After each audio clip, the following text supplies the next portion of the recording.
Olá, minhas irmãs, meus irmãos, que o Mestre Jesus nos envolva em sua paz. É com alegria que damos início agora a mais uma reunião do estudo do Evangelho de Jesus, facilitado pelas luzes da doutrina espírita. E vamos, antes de fazer as nossas reflexões, nos vincular a Deus, nosso Pai, a Jesus, através da prece.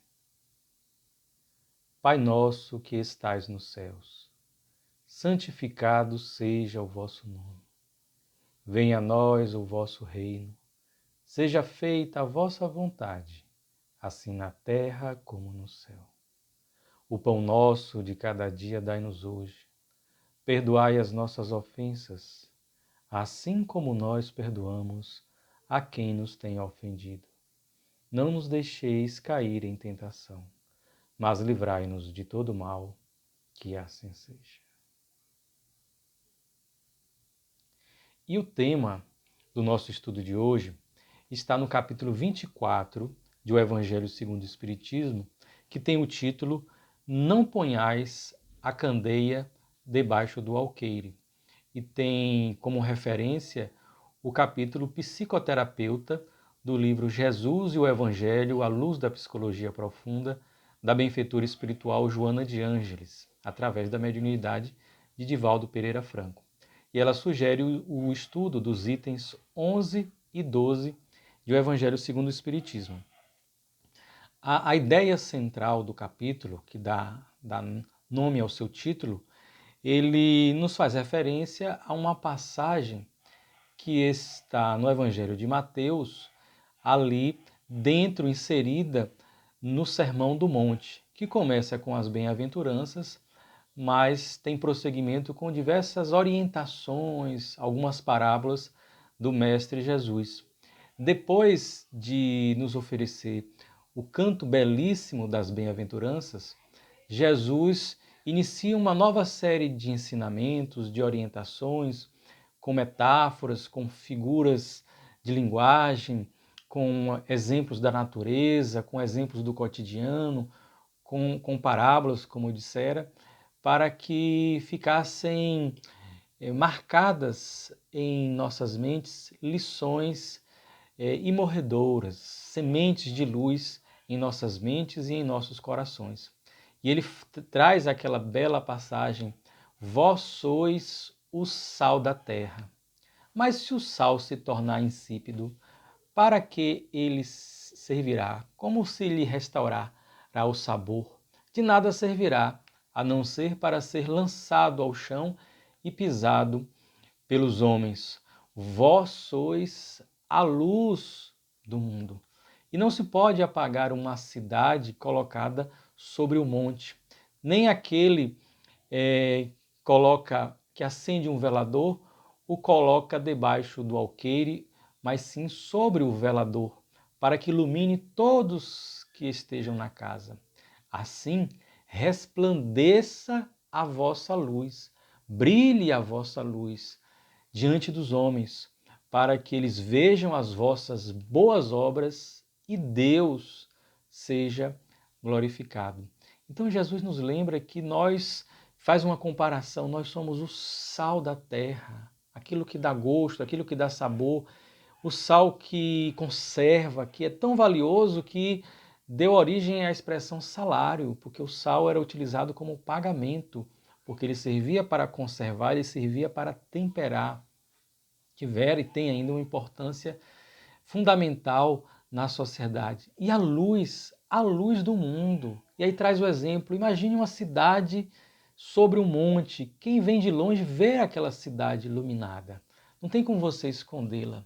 Também, nas nossas tradições históricas, no meio rural, era muito utilizado o candeeiro, né, a candeia, e com aquele instrumento em que você colocava óleo, alguns gás, tem vários modelos para iluminar. E no passado, antes da disseminação da luz elétrica, isso foi utilizado muito na época do Cristo. Então, você não acende uma luz e esconde ela, né, debaixo ali do móvel, que o alqueire aí não é aquela medida, mas é um móvel. Então você não acende uma luz e esconde ela.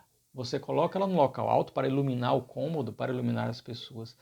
Então Jesus nos traz esse ensino de que, na essência, nós somos algo valioso, nós somos o sal, nós somos a luz. Mas precisamos colocar, então, as nossas habilidades, os nossos talentos a serviço de nós mesmos, das nossas vidas, da nossa evolução, mas, de uma maneira geral, da sociedade. Então, não devemos enterrar os nossos talentos. Em diversos momentos, Jesus nos falou isso, ó. Cada um dentro de si é uma pessoa valorosa, é um filho de Deus, tem a sua essência divina, mas nós precisamos colocar isso a serviço da nossa vida, da nossa evolução e também da coletividade como um todo, porque eu posso ter muito valor, eu posso ter muito conhecimento, eu posso ter uma grande conquista já intelectual, moral, habilidades, mas não utilizar isso. E aí eu vou entrar num processo de estagnação, depois um processo de frustração e de culpa. E nos itens sugeridos pela benfeitora espiritual Joana de Ângeles, 11 e 12, eles estão dentro de um outro subtítulo, que é uma vertente da ideia central do capítulo, que nos traz aquela passagem, que aqui o subtítulo foi colocado como uma síntese: não são os que gozam saúde que precisam de médico. E aí nós temos isso em Mateus capítulo 9, versículos 10 a 12, já após o Sermão do Monte. E ali Mateus registrou a seguinte fala de Jesus, a seguinte ocorrência, e que tem uma fala de Jesus. Estando Jesus à mesa em casa desse homem, Mateus, e esse Mateus aqui não é o apóstolo, vieram aí ter muitos publicanos e gente de má vida, que se puseram à mesa com Jesus e seus discípulos. O que fez que os fariseus, notando, dissessem aos discípulos: como é que vosso mestre come com publicanos e pessoas de má vida? Tendo-os ouvido, disse-lhes Jesus: não são os que gozam saúde que precisam de médico. Olha que passagem interessantíssima, curtinha, mas da qual nós temos a possibilidade de extrair grandes ensinos e verificar padrões humanos aí presentes ainda, viciações comportamentais presentes em todos os meios e em especial no meio religioso. Jesus é convidado a se alimentar, a ter um jantar na casa de uma pessoa. Ele vai e ali chegam os publicanos, que eram os cobradores de impostos, equivalentes aos fiscais da Receita atuais, só que eram consideradas essas pessoas como de má vida, como indesejadas, indesejáveis, porque prestavam serviço a Roma. Então, normalmente eram judeus, porque conheciam os seus companheiros de comunidade, sabia quem tinha as condições financeiras, os negócios de cada um. Então, de maneira inteligente, o Império Romano arregimentava os publicanos de maneira predominante entre os próprios judeus, só que eles trabalhavam para o Império, que subjugava aquele povo. Então, eles eram considerados pessoas traidoras entre os hebreus, entre os judeus, e também os romanos olhavam com desconfiança, porque eles eram judeus. E existia também uma fama na época de que eles exageravam nas cobranças para enriquecerem também ilicitamente, em que pese a própria função já fosse bem remunerada. Então tínhamos ali Jesus no jantar, os fariseus, os religiosos, acompanhavam, sempre observando. Quando eles verificam Jesus sendo rodeado por publicanos e pessoas de má vida, eles então ficam com aquela postura de crítica, de censura, e não falam diretamente a Jesus. A gente vê em muitos momentos os fariseus indo demonstrar sua crítica, a sua insatisfação, a sua censura aos discípulos ou aos apóstolos de Jesus. E a gente vê muito isso na sociedade. As pessoas às vezes fazem a crítica, mas não fazem a crítica direta àquele que é o destinatário final da crítica. Faz aos seus companheiros, faz aquelas pessoas que têm uma postura hierárquica ali numa determinada estrutura menor, é de certa maneira uma estratégia que mostra covardia e que mostra também talvez uma tentativa de ir criando ruídos e criando insatisfações entre os próprios seguidores, ali no caso de Jesus. Então, a postura equivocada, mais uma, dos fariseus. E Jesus ali aproveita para, primeiro, demonstrar algo essencial que nós devemos ter como padrão em nossas vidas. Buscar fazer o bem sem estarmos preocupados com a avaliação alheia. Jesus não estava preocupado se ele andava com publicanos, o que é que iam pensar as pessoas porque ele andava com publicanos, porque ele atendia, acolhia, orientava mulheres consideradas de má vida, prostitutas, se ele andava tinha escolhido os seus seguidores entre pescadores, entre pessoas sem muito conhecimento. Vejam que Jesus, ele não se pautava pela expectativa alheia, pela avaliação alheia, porque ele não era refém da vaidade, ele não era refém do orgulho.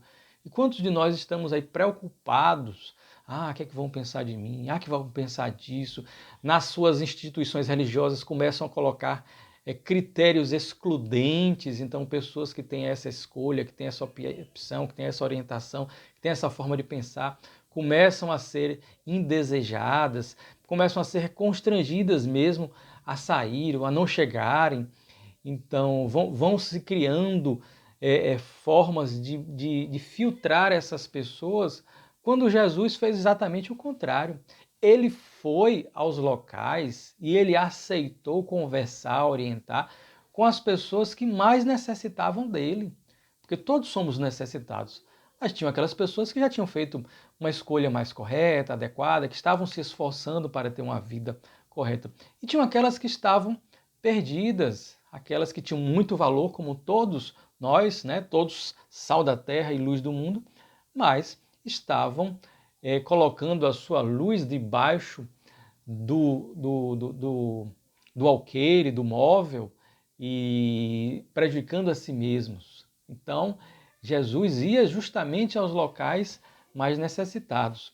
Allan Kardec desenvolve um texto, faz um recorte de reflexão desse texto com base na mediunidade. Ele lembra que algumas pessoas, quando vão estudar mediunidade, quando no movimento espírita, quando se estuda a doutrina espírita e em especial a mediunidade, às vezes algumas pessoas têm uma percepção e um olhar e um questionamento: por que a gente vê uma mediunidade como habilidade paranormal, como habilidade de contato com os espíritos, com a habilidade de doação fluídica ectoplásmica, para pessoas tão equivocadas, pessoas que caem, pessoas que utilizam mal aquela possibilidade, aquele dom, entre aspas. Então, chegam-se a esses questionamentos.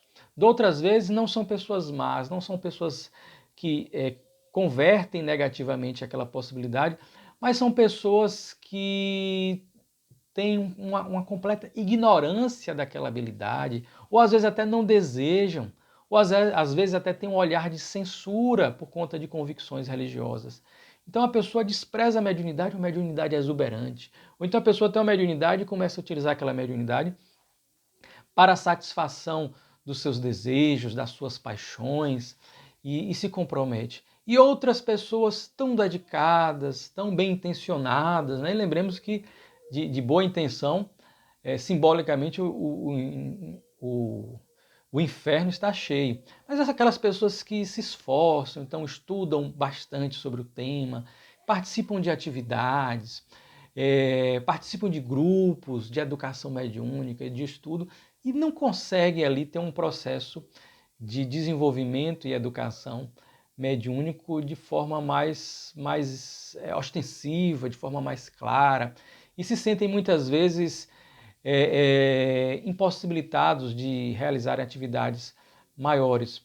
E então Allan Kardec, com o auxílio dos espíritos, vai nos esclarecer que, primeiro, a faculdade mediúnica é uma possibilidade orgânica nossa, como o movimento, como as habilidades nossas próprias decorrentes do movimento, como a inteligência, como a capacidade de falar, como a capacidade de ouvir.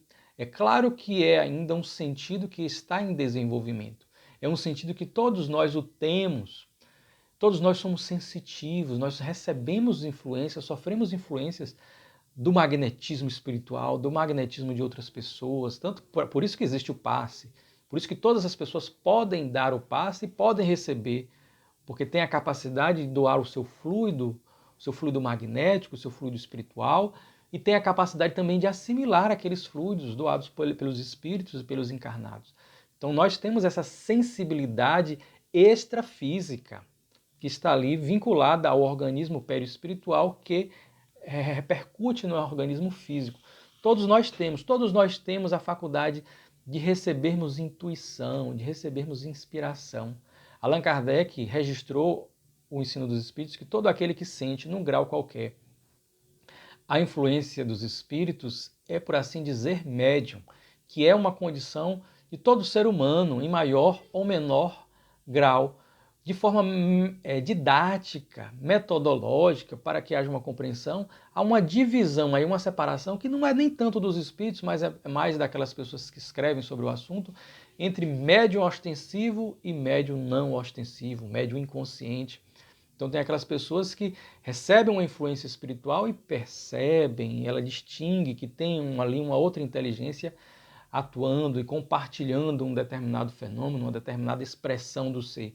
Tem outras que não percebem, mas estão recebendo influência. Uma mensagem também que está na Revista Espírita, uma edição de um dos meses de 1863, ele até amplia essa definição, que ele fala todo aquele não que sente, porque aí tem alguns estudiosos que dizem, não, só quem sente é que é. Não, receber a influência todo mundo recebe, mas quem não sente essa influência não é médio. Médio é só quem sente. E aí em 1863 ele reproduziu quase que ipsis literis essa definição, mas ele vai falar, todo aquele que sofre a influência dos espíritos é, por assim dizer, médio. Então aí ele resolveu a questão. E o próprio Allan Kardec registra no Livro dos Médiuns que é nesse sentido que ele diz que todos são médios, nessa capacidade de receber inspiração, intuição, inclusive do seu anjo da guarda. E então, Deus não iria selecionar as pessoas para ter essa faculdade apenas pela sua condição moral. Até porque a condição moral aparente nem sempre condiz com a essência da pessoa lá, que ninguém sabe. Nós, até em relação a si mesmo, a gente às vezes tem dificuldade de saber em que lugar, do ponto de vista evolutivo, nós estamos colocados. Na realidade, quase ninguém sabe disso. Então, cabe a nós fazer o esforço para melhorar. E então, assim como ele não vai limitar a fala aos que vão só falar coisas boas, não vai limitar a visão só àqueles que escolhem olhar para coisas boas, ou ouvir coisas boas.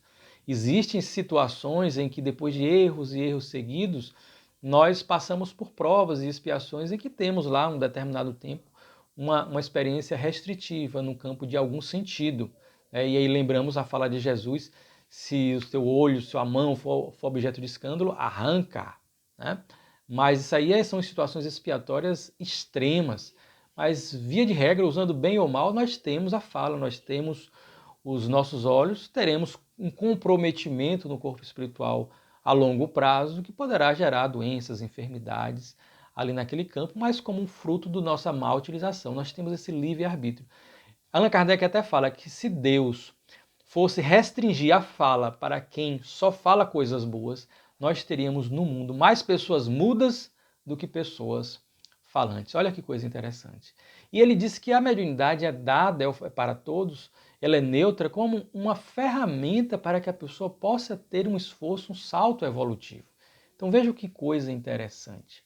E eu me recordo, há alguns anos atrás, há quase uma década, nós tivemos lá em nosso lar uma babá, né, que cuidou de um dos nossos filhos, Yuri, que era pequenininho ainda, e ela era evangélica, ela era da Assembleia de Deus, uma pessoa maravilhosa, né, muito verdadeira na sua fé, muito cuidadosa, muito diligente, mas ela tinha uma mediunidade exuberante. Ela era médio vidente, ela era médio de desdobramento, então ela contava, depois de um tempo que ela, né, foi se tornando ali mais integrante da família e tal, ela compartilhava as suas experiências, até porque ela via que nós tínhamos uma vivência espiritual no centro espírita, então ela se sentia à vontade para falar. E ela tinha lucidez total ao sair do corpo, ela percebia espíritos em nosso lar, ela percebia quando ela estava orando, a sua luz ampliando, às vezes das suas mãos saindo jatos de luz. E eu lembro que era um momento que eu estava estudando muito sobre a mediunidade, estava participando de uma reunião em que vivenciava o processo inicial de educação e desenvolvimento mediúnico, mas ali de forma muito incipiente, rudimentar, tendo percepções muito restritas e limitadas, como ainda são atualmente, e ela com aquela mediunidade completamente eclodida, aberta, e ela falava às vezes que quando chegava alguma pessoa em casa, essa pessoa está acompanhada de um demônio, porque era a coloração da sua religião. E aí eu perguntava, Dani, mas como esse demônio, ele tem chifre, ele tem pé rachado, ele tem... Falava até brincando assim, mas querendo ter o detalhe. E ela falava, não, doutor, ela me chamava assim. Não, doutor, é uma pessoa normal, agora ela é um demônio. E eu falei, mas como é que você faz para saber se é um demônio? Não, ela tem assim um rosto fechado e ela fica em cima da pessoa ali, falando coisa e tal. Alguns deles são meio assim escurecidos, assim, tem uma aura acinzentada. Ela falava de uma pessoa desencarnada que estava com a aura enegrecida porque é reflexo das suas escolhas, das suas opções. E aí de vez em quando ela falava de anjos. E aí eu perguntava, como é esse anjo? Tem asas? Ela, não, é uma pessoa também. E aí descrevia uma pessoa com um semblante sereno, um semblante aberto, com uma aura iluminada. Eu me recordo uma vez que ela contou que estava num corredor de nossa casa, cuidando de nosso filho, que devia ter uns 3 anos, e ela disse que estava olhando, tinha um corredor e o corredor dava para o muro que separava a casa do passeio. E um muro alto, fechado, completamente fechado. Ela disse que daqui a pouco ela viu um demônio atravessando o muro e vindo na direção do nosso filho. E que aí ela fechou-se aqui em oração e começou a vibrar e levantou as mãos e ela disse que começou a ver das mãos saindo luzes e então ela viu adentrar 2 mancebos, ela falava assim, 2 mancebos grandões, um homem grandão assim forte, com um deles tinha um porrete de madeira na mão, e aí pegou esse espírito, né, que ela chamava de demônio, pelo pescoço e falou, aqui não, e saiu carregando. E os 2 mancebos que ela fala tinham a configuração, pelos detalhes que ela foi dando, típicas desses espíritos guardiães aí que nós ouvimos muito falar nos centros espíritas e que nos acompanham, irmãos queridos, que são os índios, os caboclos. Eu falei, como era a roupa dele? Não, era uma roupa de pano, assim, meio simples, assim, comprida, não era de tanguinha, não. Mas ela meio bege, meio creme, e ele usava, assim, uma sandalinha, mas estava lá e viu um espírito guardião que atendeu às suas preces. E nós ficamos muito gratos pelos anos que ela trabalhou conosco, em nosso lar, nos auxiliando. E ela ouvia vozes, mas ela, quando ouvia uma orientação, ela sempre atribuía a Jesus. E ela, quando foi para nosso lar, ela falou, eu recebi uma missão de Jesus para vir cuidar de Yuri. E aí depois, passados alguns anos, ela falou, Jesus me deu outra missão, eu vou ter que pedir para ir embora, sem nenhum motivo assim de constrangimento no lar ou de insatisfação, seguindo a missão de Jesus. E ela foi seguir a sua vida, e é uma alma querida que nós agradecemos. E eu perguntava, e na sua igreja o seu pastor fala o quê? Você conta para ele? Eu conto. E ele fala que eu tenho os dons do carisma, dos carismas, né, que Paulo de Tarso fala lá na sua carta aos Coríntios. Então, uma definição totalmente adequada dentro da visão dela ali, dentro do Evangelho. E vejam, uma pessoa que estava cumprindo a sua missão, a sua tarefa, utilizando de forma completamente adequada e bela a sua faculdade mediúnica, mas que não compreendia aquele fenômeno como nós temos a compreensão no Espiritismo. Mas isso não a prejudicava em nada, porque ela estava ali fazendo o que a sua intuição espiritual, que o seu benfeitor espiritual, que ela ouvia ali, e pela sua a configuração religiosa ela não atribuía a um intermediário, ela atribuía ao próprio Jesus. E eu pergunto, como é? É uma voz que fala, que dá orientação. E ela atribuía a Jesus. Então vejam, e muitas vezes nós achamos, por que às vezes no Espiritismo nós temos talvez poucos médios, ou a mediunidade mais fraca, em outros lugares nós temos mais. É uma forma equivocada. É uma possibilidade de todos nós. E aí nós temos as duas lições, né, os dois textos evangélicos. O primeiro, em que Jesus nos orienta a colocar os nossos atributos, as nossas potencialidades sempre a serviço do bem, sempre em atividade, não deixar a nossa ferramenta enferrujar. E o outro que mostra ali que nós devemos nos focar em ajudar e buscar levar as nossas possibilidades onde elas são mais úteis, onde são mais necessárias e não ficarmos preocupados com julgamentos alheios. Eu me recordo, quando estudava esse texto, me recordei de um depoimento que foi dado pelo padre Fábio de Mello, que para mim é um missionário, é aquele padre que é cantor também, e ele é muito verdadeiro nas suas falas, é um verdadeiro pastor de Jesus entre nós e que agrega multidões. E ele conta que certa vez ele estava num evento e ele era sempre recebido como uma personalidade muito querida e conhecida no Rio de Janeiro. Ali ele foi até acolhido pela cantora Alcione, a sua equipe, e um evento beneficente, tinha uma parte de apresentação dele. E as pessoas pedindo para tirar fotografia com ele sempre alegres, ele concordando sempre. Até que ele viu entre as pessoas próximas ali, a própria organização, uma travesti, né? E que estava olhando muito para ele, que ele ficou, e aí ele começou a ter uma vivência íntima, dilemática, e sofrendo consigo mesmo, tendo vergonha de si mesmo. E ele contou isso publicamente numa fala, numa palestra, num estádio. Depois isso contou isso em alguns programas de TV, no programa da Eliana. Ele próprio contou e fala da sua vergonha, da vergonha, do constrangimento. Ele dizendo, isso é feio, isso é vergonhoso, mas eu passei por isso e eu estou compartilhando com vocês. Ele começou a ficar preocupado se aquela travesti iria pedir para tirar foto com ele. Porque ele ficou pensando assim, meu Deus, a foto depois que você tira, cai no mundo e aí o contexto é criado por cada um. Mas aí ele lembrava de Jesus e aí ficava naquele dilema, meu Deus, eu ainda sinto isso, que coisa vergonhosa. E de fato a travesti se aproximou e perguntou a ele, o senhor costuma tirar foto com pecadoras? E ele fez o que deveria fazer, ele brincou, não, claro, né? E quem é de nós que não é? Né? E aí a terminologia tradicional, quem não é pecador? Que nunca errou? Que podemos atirar a primeira pedra em alguém? Quem de nós tem essa condição? Então, nenhum de nós. E ele falou, claro, e aí tirou a foto, depois passou aquele momento. E quando terminou a foto, veio uma pessoa da produção e falou, padre, o senhor sabe quem é aquela pessoa? Ele não. Ela salvo engano, o nome é Luana. Ela tem um trabalho social aqui na Lapa, no Rio de Janeiro, entre pessoas moradoras de rua, entre pessoas pobres, entre pessoas ali de condição de extrema pobreza, e ela acolhe a todos, dá dignidade, dá roupa, dá alimento, propicia que as pessoas tomem banho, dá dignidade àquelas pessoas.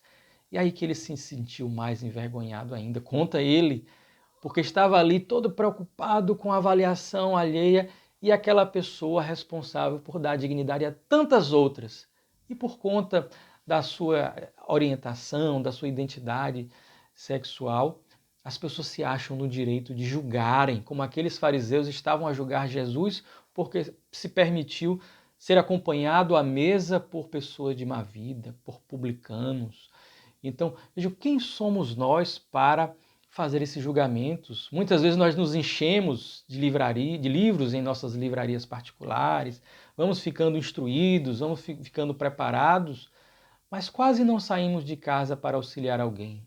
Às vezes até fazemos delegando a outros, dando os nossos recursos financeiros, mas não damos o olhar, só de forma esporádica, quando temos aquelas crises de caridade. O que é que vale mais? É alguém que coloca a sua vida a serviço do bem, nos lugares onde os doentes estão, onde os enfermos estão, dar-se de forma frequente, de forma habitual, ou eu ficar me enchendo de livros, de conhecimentos e falando para os outros o que os outros devem fazer, o que é bonito fazer, e eu mesmo não fazer. E alguém pode perguntar, mas Patrick, são caminhos excludentes? Não. Se eu posso me absorver dos ensinamentos que o mundo tem, buscar ter esses conhecimentos, claro que isso é um caminho importante e necessário para que eu saiba me transformar, me converter no melhor instrumento, no instrumento mais habilidoso, mais dúctil, mais eficaz, mais eficiente. O conhecimento nos ajuda a sabermos fazer as coisas de forma melhor, mais inteligente. Então, eu devo unir as duas coisas, as asas da sabedoria e do amor. Mas se eu só tiver um caminho a seguir em determinado momento, por alguma limitação, qual é o que vai valer mais? É claro que é o caminho do amor. O Espírito de Verdade nos falou, espíritas, amai-vos, eis o primeiro ensino. Instruí-vos, eis o segundo. Uma vez eu fiz uma palestra e estava no momento de peroração, momento final, e eu não tinha me programado, não tinha pensado em falar, em ter essa fala do Espírito de Verdade. O primeiro ensinamento, o amor, o segundo ensinamento, a instrução. E na hora do momento final da peroração, eu senti um envolvimento espiritual e percebi que tinha uma entidade ali que estava auxiliando. E eu senti uma vibe, assim, né, essa expressão, mais evangélica, mais de um espírito voltado a esse canal, assim, religioso, evangélico, não tão universal, uma linguagem mais forte, assim. E aí, quando ele foi intuindo, né, a fala e vinha em bloco assim o que deveria falar, não era um processo de incorporação, mas é um processo de intuição muito claro. E então ele veio, e na hora que ele foi falar, e o Cristo que nos deu o mandamento do amor, um novo mandamento vos dou, amai, que vos ameis uns aos outros, assim como eu vos amo, retorna, salvo engano, 18 séculos depois, agora adotando o nome Espírito de Verdade, e nos traz novamente o primeiro mandamento, o mandamento do amor, mas aí ele acrescenta o segundo, da instrução. E aí, quando ele falou o mandamento do amor da instrução, eu lembrei, não, mas no livro dos médiuns, no Evangelho segundo o Espiritismo, onde essa mensagem do Espírito de Verdade está registrada, ele não fala mandamento, ele fala ensino. Eu fiquei raciocinando isso, e aí eu ia corrigir, aí o Espírito deixa assim. E como eu senti que era energia positiva, eu deixei assim. Estava no fluxo ali, deixei assim, deixei mandamento mesmo. Quando eu terminei a palestra e depois de um tempo alguém me mandou o bilhetinho, aí fulano mandou para você. Aí tinha uma pessoa falando assim, Jesus nunca deixou nenhum mandamento, ele sempre foi propositivo. Me corrigiu, me censurou, a pessoa não sabia dos bastidores ali, e ela poderia continuar achando, né? Não, ele está errado, ele tem que corrigir ali. Mas eu senti que ali era o fluxo espiritual, que talvez tivesse um efeito melhor, e Jesus nos deixou o mandamento do amor. Lembrou os mandamentos, a síntese do mandamento divino, amar a Deus sobre todas as coisas e o próximo como a si mesmo, e ali nos seus diálogos finais com os apóstolos, ele fala, eis que vos dou um novo mandamento, que vos ameis uns aos outros, assim como eu vos amo. Então o paradigma era o dele, o amor dele, não o amor mais daquele Antigo Testamento, mas como ele amou, como ele exemplificou. Então deixou esse mandamento e vem depois o Espírito de Verdade, retoma o amor e acrescenta a instrução, tendo em vista que agora, com o passar dos séculos, nós temos elementos que permitam esta fé raciocinada. E nós temos ainda, né, no meio religioso, as pessoas perdendo tempo com nomenclaturas, com a forma do outro pensar, com a forma do outro fazer, que é isso, que é aquilo. Então vão criando, gastando a sua energia com isso. Quando Jesus, nos seus exemplos, nas suas falas, nunca se preocupou com isso, sempre foi aos mais necessitados. E a eles se deu, se doou, ensinou. e testemunhou. E aí, para encerrar, eu lembro aqui de um ensino que o espírito Humberto de Campos nos deu através da mediunidade de Chico Xavier, e esse texto é a lição de Jesus a Tiago, e está registrado no livro, publicado no livro O Roteiro de Jesus, uma publicação da Federação Espírita Brasileira. E ali Humberto de Campos conta que depois já da crucificação de Jesus, nós sabemos, o Evangelho nos narra lá a formação de um núcleo entre os apóstolos para auxiliar o próximo, para acolher pessoas doentes, que era a Casa do Caminho, que ficava ali entre Jerusalém e a estrada de Jope. E Pedro tinha uma figura central ali de direção, um destaque maior, como se fosse o coordenador das atividades. Mas os outros apóstolos colaboravam. Um deles, Tiago de Alfeu, filho de Alfeu. Nós tínhamos um dos apóstolos, Tiago, filho de Zebedeu, irmão de João Evangelista, e Tiago, filho de Alfeu. Tiago, ele tinha uma marca que, apesar de ter sido um apóstolo do Cristo, ele ainda era muito fiel à lei mosaica. Então, ele ainda assimilava o Evangelho do Cristo, mas querendo mesclá-lo com os rigores ali da lei mosaica. Então, por conta disso, ele tinha uma certa dificuldade, uma certa inflexibilidade diante do equívoco do outro, diante da censura, dos julgamentos. E ali naquela Casa do Caminho, diz Humberto de Campos, os desafios eram muito grandes. Tinham as limitações financeiras, as incompreensões alheias, os ataques ainda dos combatentes ao cristianismo que estava se formando. E foi o próprio Tiago que começou a utilizar essa expressão cristianismo para aqueles que seguiam o Cristo. E tinham pessoas que achavam que eles eram charlatães, que eram aproveitadores. Tinham aqueles que iam para o ambiente, mas com a intenção de comprometer o ambiente, como nós dizemos na expressão, como para bagunçar. Então tínhamos de todas as formas. Então o desafio era muito grande. E então Tiago não suportou aquilo e falou, olha, eu vou embora. Pedro ficou lá, outros apóstolos ficaram, outros seguidores, discípulos, e ele foi. Foi para uma casa na estrada de Jope, a uma certa distância, um local bucólico, com um jardim, com algumas rosas. E ali ele se dedicou por alguns meses ao estudo das passagens do Cristo, né, que ainda não existiam os evangelhos feitos, mas como no livro Paulo e Estevão Emmanuel registra, já tínhamos manuscritos ali que as pessoas iam registrando para ter essa memória da passagem do Cristo. Então ele ficou se dedicando a lembrar de Jesus, a fazer as suas orações, a cuidar do seu jardim. Mas eis que numa noite ele teve saudade de Jesus. Ele entrou num estado de certa melancolia, e aí ele ficou do lado de fora, observando a beira da sua casa, ali próximo ao seu jardim, observando a estrada, o luar clareando ali a natureza, e ele começa a ver a uma certa distância um homem jovem andando a passos rápidos, e ele percebia que aquele homem era reluzente, brilhava, e aquilo chamou a atenção dele. Quando o homem se aproximou, ele percebeu que era o Mestre Jesus. Jesus ali numa aparição para ele, vindo em sua direção. E então ele ficou feliz, ele ficou muito alegre, esfuziante, também começou a ir à direção de Jesus, mas quando Jesus aproximou, olhou para ele de forma carinhosa, de forma terna, mas não fez menção de parar, nem de chegar a encontrá-lo propriamente dito, fisicamente. Apenas um cumprimento, um aceno e foi passando. E ele então foi atrás e fez ali encontrou-se com Jesus, abordou Jesus e fala, mestre, para onde vai com tanta pressa? Não vês que eu sinto muita saudade de ti? Ele tinha lágrimas escorrendo pelos olhos. E Jesus fala para Tiago, Tiago, meu querido, você está muito bem, você está em segurança, você não necessita tanto de mim neste momento.